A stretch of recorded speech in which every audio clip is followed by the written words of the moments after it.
반갑습니다.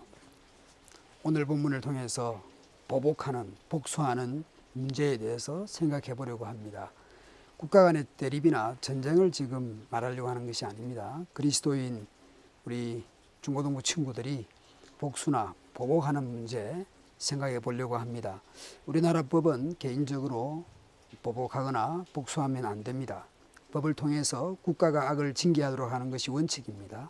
정당방위가 없지 않지만 아주 제한적입니다. 그리고 정당방위가 되는지 안 되는지는 내가 판단하는 것이 아니고 법정에서 판단하는 것입니다. 그래서 쉬운 일이 아닙니다. 상대는 사자처럼 덤비고 날카로운 발톱, 강력한 이빨로 물어 뜯을 듯이 덤벼올 수 있습니다. 폭력을 동원하거나 폭언을 하거나 욕설을 할 때 나는 어떻게 해야 되는가? 무조건 참아야 되는가? 오늘 시편 7편의 시인은 어떻게 하고 있습니까? 첫째, 먼저 자신을 돌아보아야 합니다. 상대가 악하게 나올 때에 자신을 돌아보아야 됩니다. 표준 세번역으로 보면 주 나의 하나님, 내가 이런 일을 했다면 내가 불의한 뇌물을 받았거나 하회한 다음에 모질게 안갚음을 했거나 내 적대자라고 해서 까닭없이 그를 약탈했다면 원수들이 나를 뒤쫓아와서 내 생명 덮쳐서 땅에 짓밟고 내 영광 먼지 속에 뒹굴게 하여도 나는 좋습니다.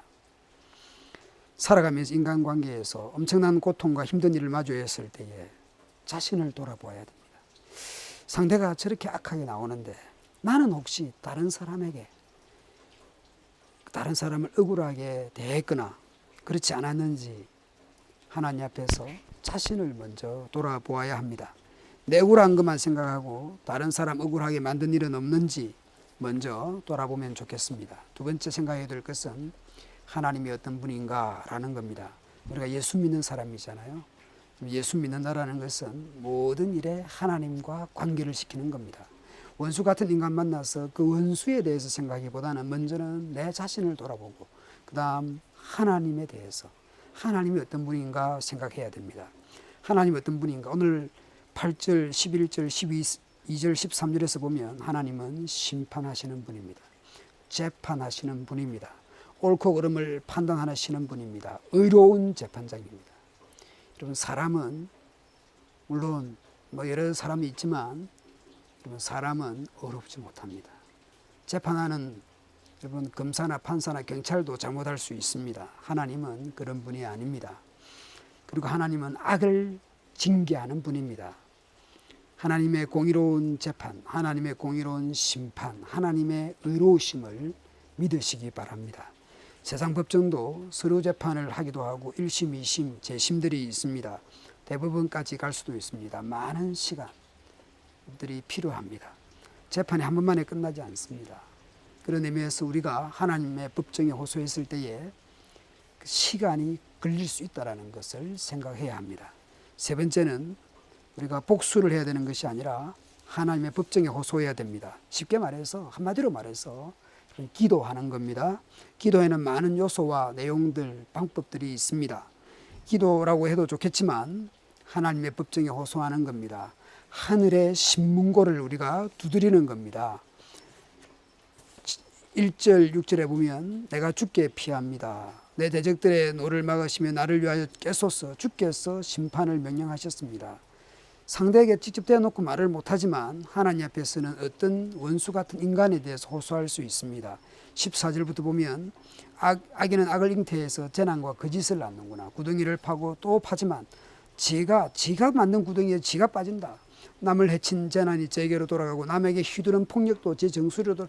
지가 재난을 하든 지가 함정을 파든 구덩이를 파든 폭력을 행사하든 그것이 다 자기에게로 돌아갈 것이라고 말합니다. 원수는 저런 못된 짓을 합니다. 구덩이를 파고 함정을 파고 폭력을 휘두르고 시인은 그 악인이 하는 그대로 자기도 나도 폭력, 욕하면 나도 욕하고 자기 구덩이 파면 나도 구덩이 파고 함정 파면 나도 함정 파고 그렇게 하지는 않습니다. 그러나 기도의 자리에서는 저 악인이 어떤 짓을 하고 있는지 고발을 하나님께 하고 있는 겁니다. 그 마음이 그런 것이죠. 하나님께 호소를 합니다. 우리가 중요한 것은 하나님 앞에서 우리가 살아갈 때에 우리의 자존감은 업을 지켜야 됩니다만은 내 자존심은 낮춰야 됩니다. 여러분, 인간관계에서 늘 하나님 앞에서 내 자존감은 높이고 내 자존심은 낮추고 그렇게 해야 합니다. 로마서 12장에서 이렇게 말씀합니다. 너희가 친히 원수 갚지 말고 하나님의 진노하심에 맡기라. 원수 갚는 것이 내게 있으니 내가 갚으리라.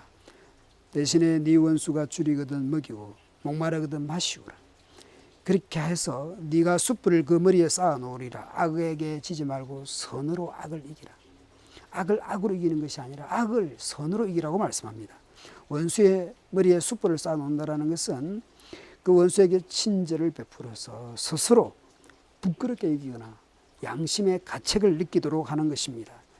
그렇게 해도 그 악인이 그 원수가 돌이키지 않냐면 하나님께서 심판하실 것입니다. 우리는 악을 악으로 이기는 것이 아니고 악을 선으로 정당하게 이겨야 이기는 것입니다. 나에게 악한 짓을 한다고 내가 똑같이 악하게 하면 그와 다를 바가 뭐가 있겠습니까? 한 대 쥐어박는다고 나도 한 대 쥐어박으면 여러분 속 시원합니까? 저 사람이 나에게 욕을 한다고 나도 욕 한마디 하면 속 시원합니까? 더 씩씩거리는 것이 사람입니다. 그러니까 저 사람이 한 대 치면 나도 두 대, 세 대 치면 법원에 가면 내가 더 악인이 됩니다.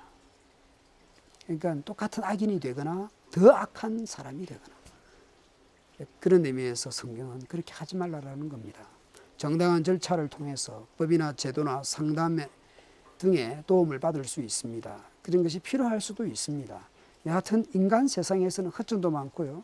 뜻대로 안 될 수도 있습니다. 법적인 호소해도 내 억울함이 해소되지 않을 수 있습니다. 많은 시간이 들어갈 수 있고요. 또 어떤 경우에는 계속 에너지가 들어갈 수 있습니다. 그 무엇이든 하나님께 기도하고 하나님께 호소하는 우리 중고등부 친구들이 되기를 바랍니다.